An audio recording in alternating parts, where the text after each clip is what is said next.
જો ઇન્દિરાનગરના વસવાટ કરતા લોકો છે જેમને ડિમોલેશનનું એમને ત્યાં નોટિસ મારી હતી, એટલે નોટિસ જોઈને બધા અહીંયા આવ્યા છીએ. અમે રજૂઆત કરી કમિશનરને અને એસ્ટેટના અધિકારીને.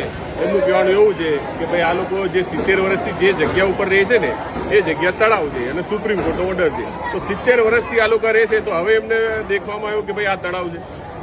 બીજું કે સુપ્રીમ કોર્ટની એવી પણ ગાઈડલાઈન છે કે ભાઈ જે 50 વર્ષથી ઉપર રહેતું હોય, 40 વર્ષથી 50 વર્ષ, એને પણ વૈકલ્પિક વ્યવસ્થા આપવી. ઘરના બદલે ઘર આપવું, ભલે ને જ્યાં રહેતા પણ ઘરના બદલે ઘર આપવું એવી વૈકલ્પિક વ્યવસ્થા આપવી પડે. એટલે અમે એમની પાસે માંગણી કરી છે કે તમે સર્વે કરાવો અને સર્વેના આધારે આ લોકોને વૈકલ્પિક વ્યવસ્થા ફાળવો એવું અમને લેખિતમાં આપો. અને જ્યાં સુધી વૈકલ્પિક વ્યવસ્થા ના આપો ત્યાં સુધી ડિમોલેશનની કામગીરી સ્થગિત કરવાની એવી અમે એમની પાસે લેખિતમાં રજૂઆત માંગણી કરી છે.